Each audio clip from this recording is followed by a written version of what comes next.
Well, it's a pleasure to be joined here on MASN All Access by MASN's own Ben McDonald. Ben, you are back home covering some college baseball, but there's no days off for you here. We're still bringing you in to break down some Orioles. We appreciate it.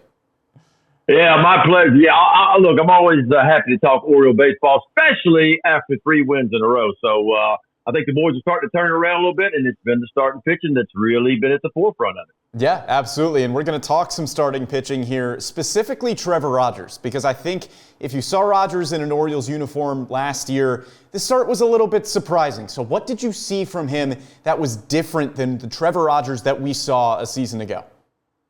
Well, as you know, Trevor identified some things this offseason with the Orioles. He felt like his leg strength maybe wasn't quite what it was back in 21 with the Marlins and 22 when the fastball was 94.5 miles an hour. So he worked really hard this offseason, lifting a little bit heavier weights on the lower half, trying to get a little more strength in his legs. Because, as a pitcher, the more I push and drive off the rubber, the stronger I am typically, the more velocity that I can create. So they felt like they identified that. He worked really hard on that. Unfortunately, right before spring training, he kind of twisted on some AstroTurf, getting some work in, and he did, his kneecap kind of came out of place is what it did, dislocated in some ways. And so spent a lot of time on the IL. So I was anxious to see him throw in spring training after hearing those reports, and then it was pushed back a lot. But look, man, the other day, I tell you what, against the Red Sox, and I was surprised, I'll be honest with you, because I looked at the rehab numbers. The rehab numbers scared me a little bit. The ERA was over 7. He was walking some batters kind of like he did with the Orioles last year. And so I really didn't know what to expect. But the first few balls that came out of his hand, all of a sudden we start seeing some higher velocity. It was 94, popped to 95 in there a little bit. And I went, okay, wait, this is different than that 89 to 92 that we saw, which was started with the Orioles last year. The other big thing that caught my mind was the control, man. He threw a lot of first pitch strikes. He got a hit off it. And I tell you what he did really well. In 6 of his 7 innings, he retired the leadoff batter of every inning. And, man, that is a recipe for success at any level as a pitcher. You get the first out of the inning, chance of the other team scoring goes way down from there. So he put hitters on the defense right away. The velo ticked up for me. And the fastball command, I'm telling you, he didn't walk a batter. Did not walk one batter at all, which is a big turnaround for him. And so is it real?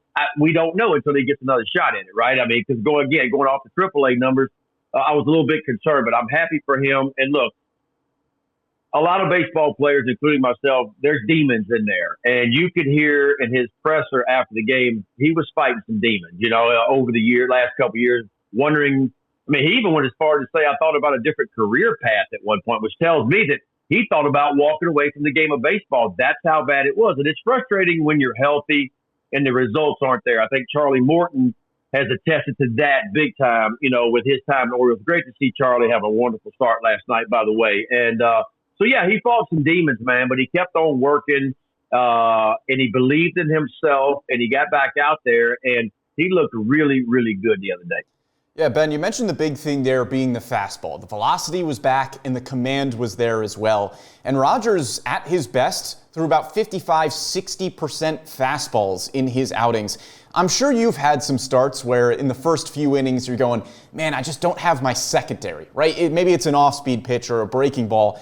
What does it mean for a pitcher to have that long of a stretch as Rogers did over the past few years where the primary pitch was just not where he wanted it to be?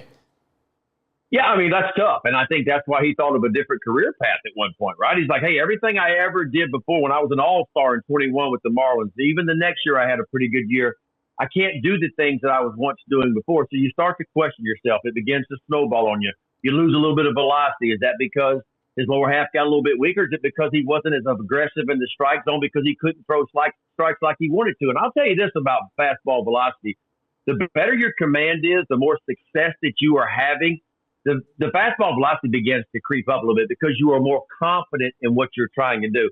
Maybe that played a role in this as well, And so I think when Mike Elias wouldn't trade for Trevor Rogers, Oriole fans weren't happy, right? I mean, but I'll go back before he became an Oriole last year. I think it was 13 consecutive starts with the Marlins, or 13 out of 14.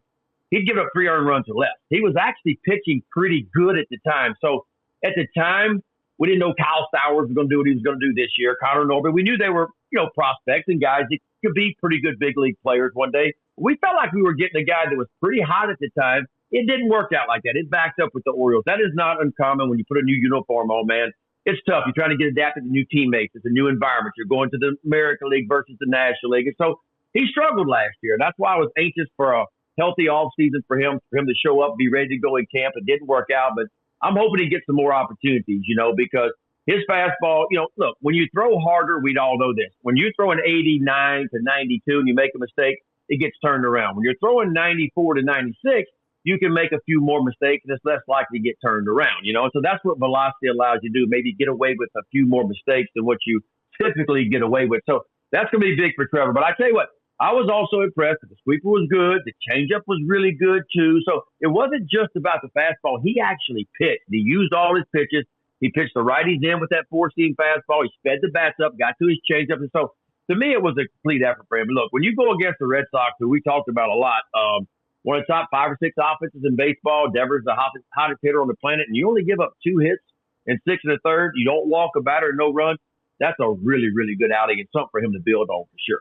Yeah, I do want to follow up on that point about the fastball velocity. If you're hearing a fastball is sitting 89 to 90 versus 93 to 94, if it's a 3-mile-an-hour difference, it doesn't sound that big, but how much of a difference can sitting 93 versus sitting at 90 make for a guy like Rogers? Huge. It's a huge difference, and I'll tell you why. If a hitter knows that you can't beat them with the fastball, what they do is they sit middle, right? What I mean by middle, I mean they'll hit the fastball up the middle to the backside of the field, but they got plenty of bat left if you throw something off speed because they know that difference in speed is not going to kill them, and you can't beat them at the big league level throwing 89, 90 miles an hour. Now, you throw in 95 and popping some 94s and 95s in there. Now, all of a sudden, they got to go, hey, I got to get my foot down, man. This guy is above average heater all of a sudden. I got to get my foot down. I got to be ready to go. And then once you get them in that mode, then the change up and the sweeper become really good pitches because they can't get beat by the fastball. Then they don't want to get beat by the fastball. And so that's why it's big. Now, Trevor's always, I went back and looked at and I'm sure you have too, his pitch savant numbers. He's always thrown a high percentage of fastballs. That's kind of what he does. The analytical game favors him a little bit. He's got some analytical data. He's got a little hop to the fastball a little bit. So that's always been his biggest weapon. Everything comes off of the fastball. When he had the All-Star year back in 2021 with the Marlins, he threw a high percentage of fastballs, mostly four-seamers, but he'll sink it from time to time too. And so, look, it was a good place that he's in right now. He should go back to AAA with a lot of confidence. And I have a feeling at some point in time we're going to see him again. Yeah, absolutely. I think Rogers, if you're just looking at that start there, has certainly earned the right to show what he can do up at the big league level. And you mentioned it earlier, Ben, no walks in that outing either. He was living in the zone a lot more. It was over 80% first pitch strikes. We've talked about the fastball velocity a lot. That was improved. That was better.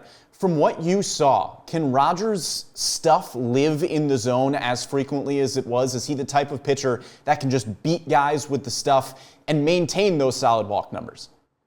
Well, if he has that kind of fastball command, because obviously sitting there doing the ball game, man, he didn't leave, for me, many balls in the middle part of the plate. He was on the corners. He was top quadrant when he wanted to be. He pitched down when he needed to be. And that's always the key. And so if you're going to have that kind of fastball command, yes, you can live in the zone and have what we call in-zone success. And you mentioned the high percentage of first pitch strikes. That's always one number I look at. The big league average on that's about 61%. So 61% of the time pitchers throw first pitch strikes. He was way above that. And I've always said this about pitching. Pitching is not defense. Pitching is offense for me. Pitching is putting the hitter on defense right away. Strike one. Because all you got to do is go back and look at the numbers. I mean, ahead the count, behind the count, it's about a 160-point difference for big league hitters, rather.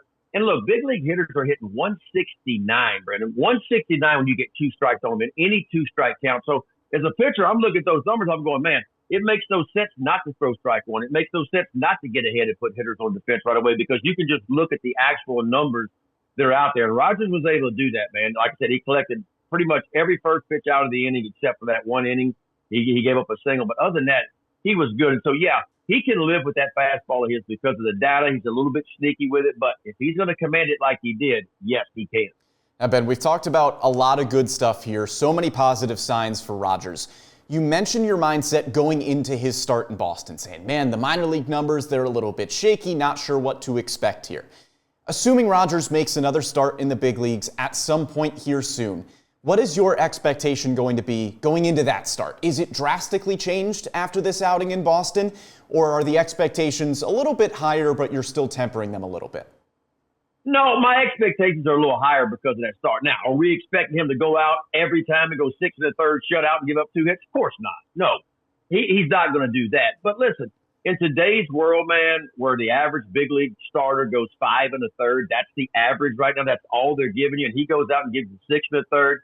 That's big. And so if he can go out, what I always look out now is quality starts, man. If you're a starting pitcher and you can give length, and what I mean by length these days is you can go 6 innings, man, give up 3 earned runs or less, that's a good start in today's game. That gives your team a chance to win. You'll go back and look at the Orioles' struggles this year. And, Brendan, you know this. I mean, we had a run there where our starting pitchers were giving up 5 or 6, 7 runs by the second or third inning. The game is over. Like, it is over at that point. I don't care what anybody else says. You get down 7-0 in the third inning in a big league game, it's over 99.9% of the time. And when you have an offense that hadn't been ticking like we wanted it to tick and you get that far behind, it compounds everything. Because now the hitters know when the game starts, okay, we're struggling a little bit. We got to figure out a way to score a run. Then all of a sudden you get down 5 or 6, 7 runs early. Then it puts more pressure on the hitters to go out and perform. They look at the scoreboard and go, oh, my gosh, we got to get it back. We got to get it back. That doesn't typically work either.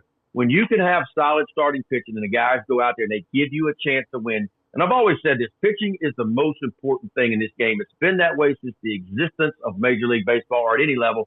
Pitching and defense. If you can pitch and play defense, you give your team a chance to win. If your offense is pretty good, take the Tigers, for instance. It's not a great offense with them. It wasn't a great offense last year, but they could pitch and they could play defense, and all of a sudden they found themselves making runs in the playoffs.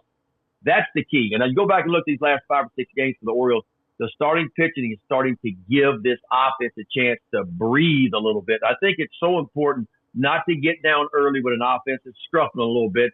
Give them a chance. Go out there and stack a few zeros and give your offense a chance to get on the scoreboard first. It just matters when you can do it like that. Well, Ben, we appreciate the excellent insight as always. We'll miss you in the MASN booth here for a little stretch, but glad you're getting some good time at home. Hey, always good to talk to you. I'm going to be watching them watch I can. I got the college game going on. I'm looking forward to that, but I'll be watching my Orioles too. So I hope to talk to you soon. Absolutely, Ben. Appreciate it. Yes, sir. Take care.